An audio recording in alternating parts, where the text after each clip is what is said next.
Second world war में लाखों कैदियों को टॉर्चर सेल में डाल दिया गया था। वहाँ उन्हें बुरी तरह टॉर्चर किया जाता था। उन्हें वहाँ फिजिकल और इमोशनल दोनों तरह से टॉर्चर से गुजरना पड़ता था। उन्हें अकेलेपन से भी गुजरना पड़ता था। कैदियों के सामने उनके दोस्तों की मौत हो जाया करती थी। उन्हें अपने दोस्तों और रिश्तेदारों को मरता हुआ देखना पड़ता था। ऐसे में कैदियों को ये लगने लगा था कि उनका भी मरना अब पक्का है। ये सब देखकर कैदी इमोशनली बहुत डिस्टर्ब हो जाते थे, बर्दाश्त नहीं कर पाते थे और वो सदमे से ही मर जाते थे। सेकेंड वर्ल्ड वॉर में कैदियों को रखने के लिए कई कैंप्स बनाए गए थे। उन्हीं कैंप्स में से एक कैंप में बंद थे साइकोलॉजिस्ट डॉक्टर विक्टर फ्रैंकल।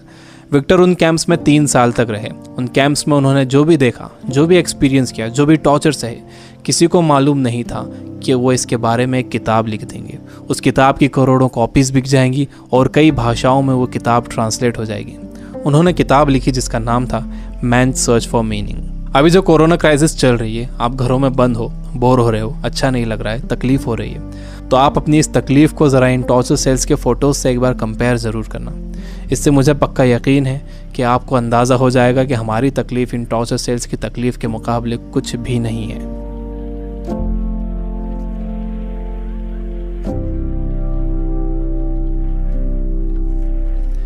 जब विक्टर को इन कैंप्स में डाला गया तो उनके साथ उनकी फैमिली भी थी, लेकिन सब के सब धीरे धीरे मरते गए। विक्टर एक इंसिडेंट बताते हैं। उनके साथ एक कैदी था।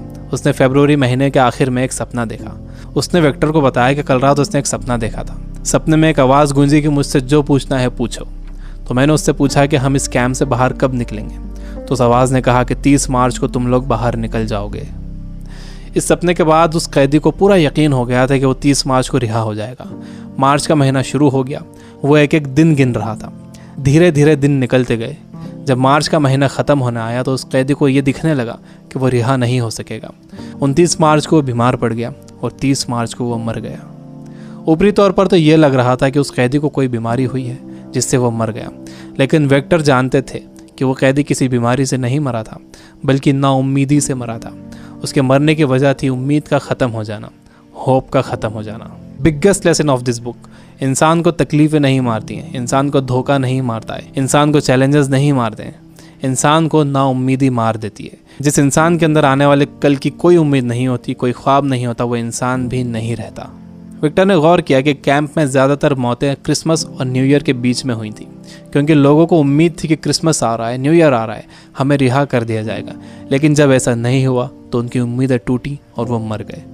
जब भी किसी इंसान की उम्मीदें ख़त्म होती हैं तो उसका इम्यून सिस्टम कमज़ोर हो जाता है, और जब किसी का इम्यून सिस्टम कमज़ोर हो जाता है तो वो किसी भी छोटी मोटी बीमारी से मर सकता है। यानी पहले उम्मीदें ख़त्म होती हैं, उससे इम्यून सिस्टम कमज़ोर होता है, उसके बाद वो बीमारी ताकतवर हो जाती है।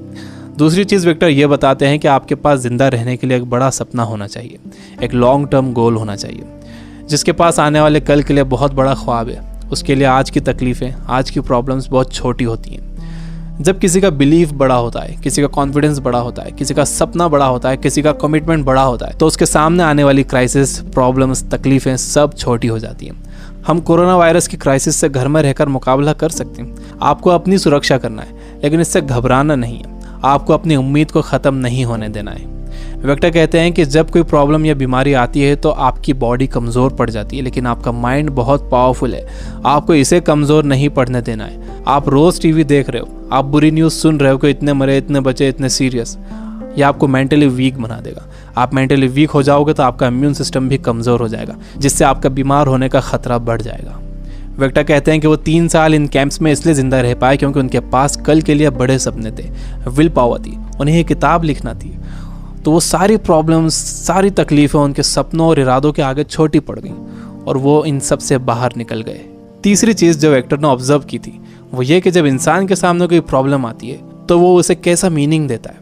वो उसे पॉजिटिव मीनिंग देता है या नेगेटिव मीनिंग देता है। जैसा भी आप उसे मीनिंग देते हो, ये मीनिंग ही उस प्रॉब्लम को आपके लिए मुश्किल या आसान बनाता है। आपका मीनिंग उस प्रॉब्लम को या तो और बढ़ा देगा या उसे ख़त्म कर देगा। फॉर एग्जाम्पल, आप कहीं जाने के लिए घर से बाहर निकलते हो और आप देखते हो कि आपकी गाड़ी का टायर पंचर है। अब आपको बहुत गुस्सा आ जाता है। आपको लगता है कि क्या इसे अभी पंचर होना था, या आप ही के साथ क्यों हुआ, पूरा मूड ख़राब हो गया। आपने इसे दे दिया नेगेटिव मीनिंग। आपके पास एक और ऑप्शन था। आप सोच सकते थे कि हो सकता है कुदरत आपको वहाँ जाने से रोक रही हो, हो सकता है कि आप किसी बड़े एक्सीडेंट से बच गए हों इसकी वजह से। अगर तेज़ स्पीड में गाड़ी का टायर पंचर हो जाता तो एक्सीडेंट हो सकता था। अच्छा हुआ कि निकलने से पहले ही आपको टायर पंचर मिला। ये है पॉजिटिव मीनिंग। इंसान यूजुअली नेगेटिव ही सोचता है और इस नेगेटिव सोचने की वजह से हम हर चीज़ का नेगेटिव साइड ही देखते हैं, उसका पॉजिटिव साइड नहीं देखते। जैसे कोरोना क्राइसिस में जितना टाइम आपने फैमिली को दिया है, क्या आपने कभी पहले इतना टाइम दिया है? मेरे कुछ दोस्त जो किताबों से बिल्कुल दूर थे, उन्होंने बुक्स पढ़ना शुरू कर दिए। वो रीडिंग हैबिट बना रहे हैं। अगर कोरोना क्राइसिस ना होता तो क्या ऐसा होता था? जितना मैं इन दिनों पढ़ रहा हूँ, पहले इतना कभी नहीं पढ़ता था। जितनी सफाई लोगों ने रखनी शुरू कर दी है, पहले कभी नहीं रखते थे। बार बार हाथ धो रहे हैं, अच्छी तरह हाथ धो रहे हैं, सोशल डिस्टेंस मेंटेन कर रहे हैं। किसी लाइन में लगे हुए हैं तो दूर दूर खड़े हो रहे हैं। आसमान साफ नज़र आ रहा है, हवा साफ हो गई है, समंदर का पानी साफ हो गया है। ऐसा लग रहा है कि नेचर ने जैसे रीसेट बटन दबा दिया। हमें ये पॉजिटिव साइड्स भी सोचना चाहिए। जब तक आपके पास नेगेटिव मीनिंग है, आप उस क्राइसिस से डील नहीं कर सकते। हर प्रॉब्लम उसके साथ एक इक्वल अपॉर्चुनिटी भी लेकर आती है। दुनिया जब से बनी है तब से अब तक उसमें प्रॉब्लम्स ही प्रॉब्लम्स हैं। अगर ये प्रॉब्लम्स नहीं होती तो हम यहाँ तक ग्रो नहीं कर पाते।